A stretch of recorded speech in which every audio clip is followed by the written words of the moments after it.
राधे राधे सभी को। आज हम शुरू करेंगे श्रीमद् भगवद गीता के पहले अध्याय का 37वां श्लोक। स्वजनों को मारना सब प्रकार से हानिकारक बताकर अब अर्जुन अपना मत प्रकट कर रहे हैं। तस्मात् न आह वयम हन्तुं धातराष्ट्रं स्वबान्धवान् स्वजनम ही कथम हत्वा सुखिनः स्याम माधव। इस श्लोक का अर्थ यहाँ पर यह है कि अतएव हे माधव, अपने ही बांधव धृतराष्ट्र के पुत्रों को मारने के लिए हम योग्य नहीं हैं, क्योंकि अपने ही कुटुंबकों को मारकर हम कैसे सुखी होंगे।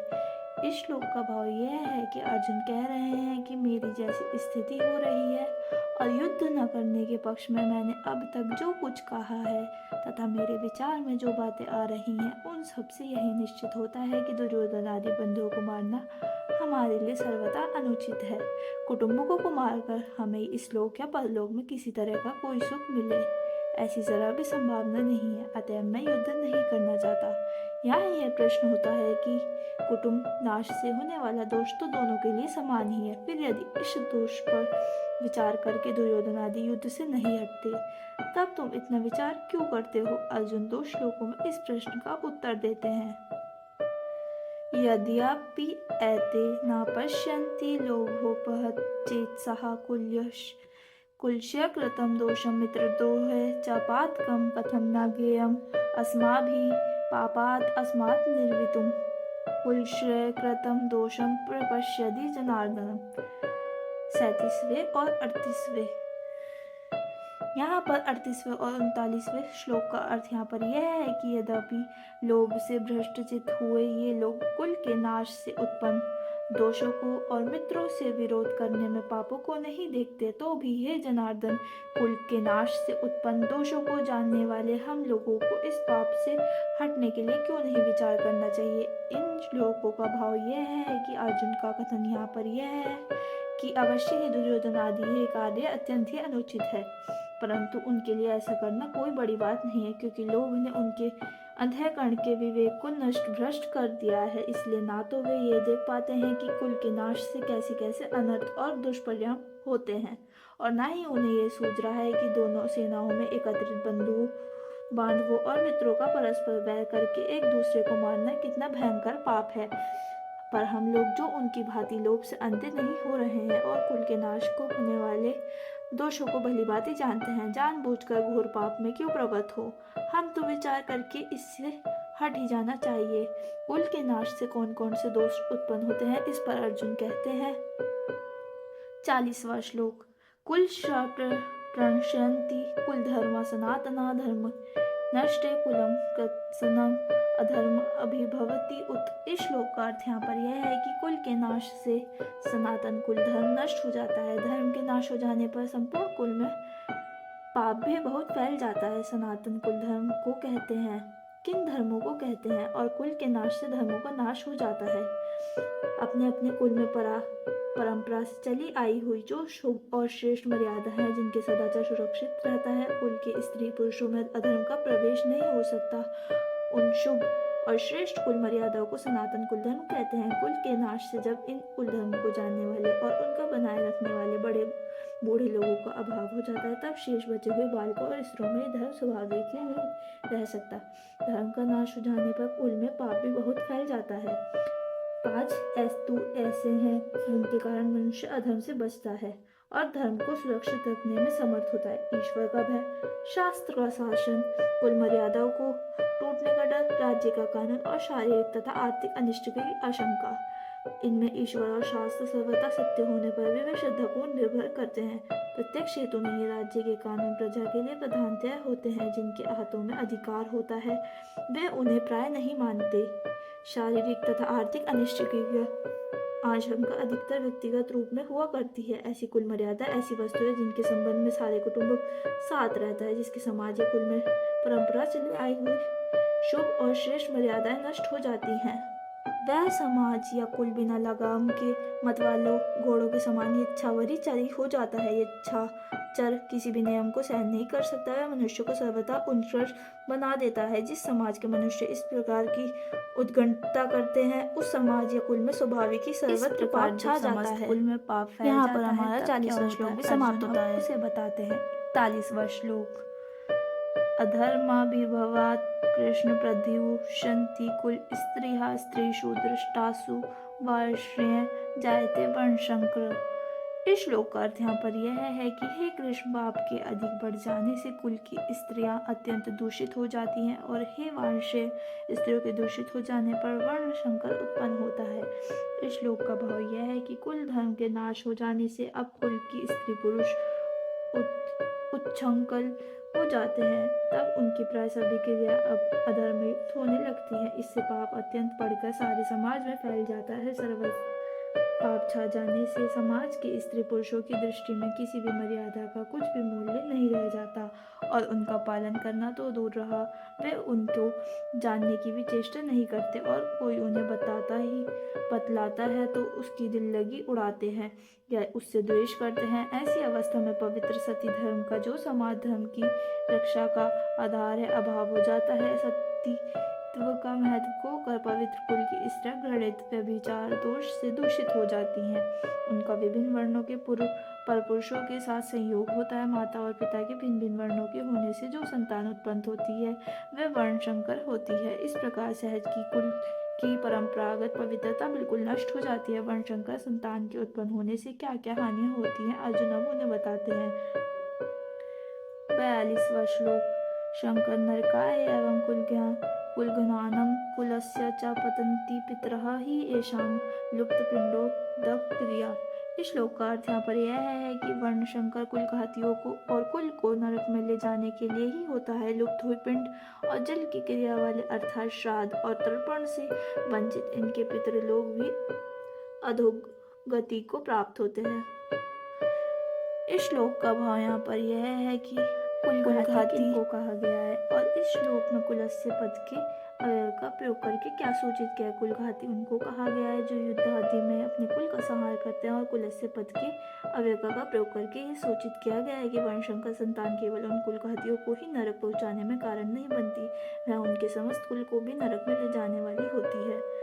लुप्त हुई पिंड और जल की क्रिया वाले इनके पितृलोक भी अधोगति को प्राप्त हो जाते हैं। इसका क्या भाव है। श्राद्ध में जो पिंडदान किया जाता है और पितरों को निर्मित ब्राह्मण भोजन आदि कराया जाता है वह पिंड क्रियाएं हैं और तर्पण में जो जली दी जाती है वह उत्क्रियाएं हैं। इन दोनों को समार को पिंडोदक क्रिया कहते हैं। इन्हीं का नाम श्राद्ध तर्पण है।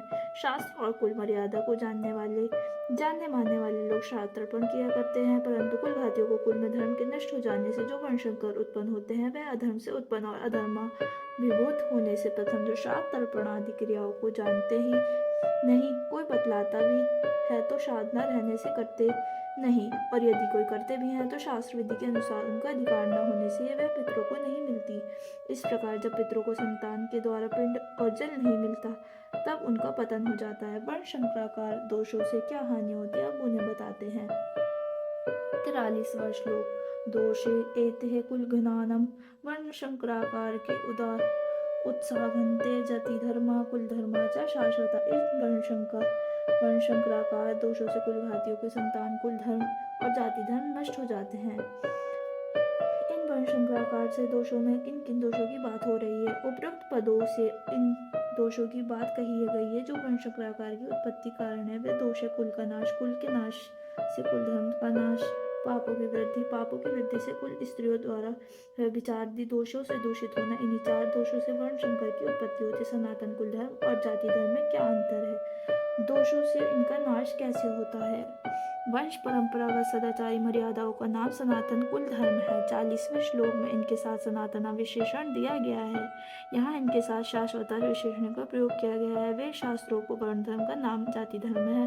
कुल की श्रेष्ठ मर्यादाओं को जानने और चलाने वाले बड़े बूढ़ों का अभाव होने से जब कुल धर्म नष्ट हो जाते हैं और वर्ण शंकर तारक दोष बढ़ जाते हैं तब जाति धर्म भी नष्ट हो जाता है, क्योंकि वर्ण तर के संयोग से उत्पन्न शंकर सनातन में वर्ण धर्म नहीं रह सकता। इसी प्रकार वर्ण शंकराकारक दोषों से इन धर्मों का नाश हो जाता है। कुल धर्म और जाति धर्म के नाश से क्या हानि है, अब इस पर कहते हैं। 44वां श्लोक। उत्सन कुल धर्माणां मनुष्याणां जनार्दन नरके अनियतम वासः भवति इति अनुश्रोषम्।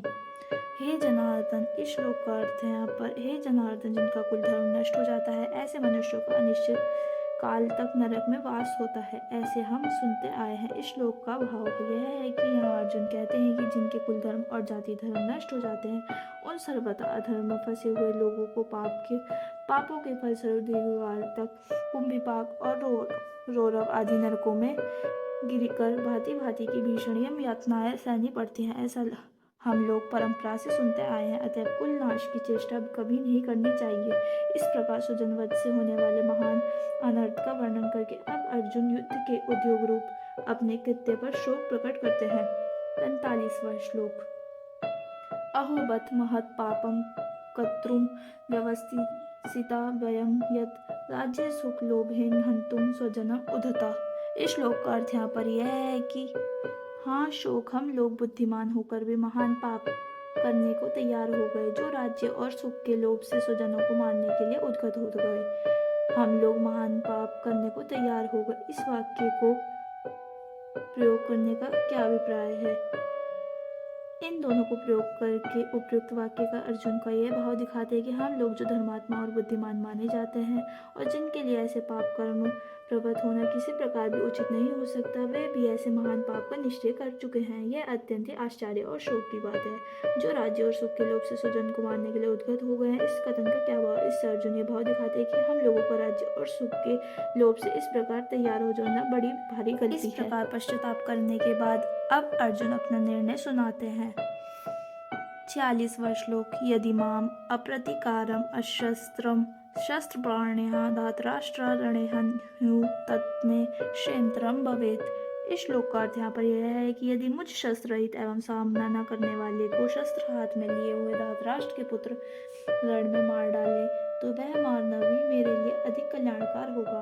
इस श्लोक का भाव यह है कि अर्जुन कह रहे हैं कि इस प्रकार की दुख की घोषणा होने पर भी जब मैं शस्त्रों का त्याग कर दूंगा और उन लोगों की किसी भी क्रिया का प्रतिकार नहीं करूंगा, तब संभवतः वह युद्ध भी नहीं करेंगे और इस तरह समस्त आत्मीयजनों की रक्षा हो जाएगी। परंतु यदि कदाचित वे ऐसा न करके मुझे शस्त्रहीन और युद्ध से निर्वत जानकर भी मार डाले तो वह मृत्यु मेरे लिए अत्यंत कल्याणकारक होगी, क्योंकि मुझे इसके एक तो मैं कुलघात रूप भयानक पाप से बच जाऊंगा, दूसरे अपने सगे संबंधी और आत्मीयजनों की रक्षा हो जाएगी और तीसरे कुल रक्षा जनित महान पुण्य कर्म से परम पद की प्राप्ति भी मेरे लिए आसान हो जाएगी। अर्जुन अपने प्रकार रहित उपयुक्त प्रकार के मरण से कुल की रक्षा और अपना कल्याण निश्चित मानते हैं, इसलिए उन्हें वैसे मरण को अत्यंत कल्याणकारक बताया है। भगवान श्री कृष्ण इतनी बात कहने के बाद अर्जुन क्या किया, इस जिज्ञासा पर अर्जुन की स्थिति बताते हुए संजय कहते हैं। 47वां श्लोक। एवं उक्त्वा अर्जुन शंख्ये स्थोपस्थे रथोपस्थे उपाविशत् विसज्य शस्त्रं चापम शोक संविग्नमानसः। इस श्लोक का अर्थ यहाँ पर यह है कि संजय बोले, रणभूमि में शोक से उद्विग्न मन वाला अर्जुन इस प्रकार कहकर बाण सहित धनुष को त्याग कर रथ के पिछले भाग में बैठ गया। इस श्लोक में संजय इसका कथन भाव यह है कि यहाँ संजय कह रहे हैं विषाद मग्न अर्जुन ने भगवान से इतनी बात कहकर बाण सहित गांडीव धनुष को उतार कर नीचे रख दिया और रथ के पिछले भाग में चुपचाप जाकर बैठकर वे नाना प्रकार की चिंताओं में डूब गए। अब मन में कुलनाश और उससे होने वाले भयानक पाप और पाप फलों की भीषण चित्र आने लगी। उनके मुखमंडल पर विषाद छा गया और नेत्र शोकाकुल हो गए।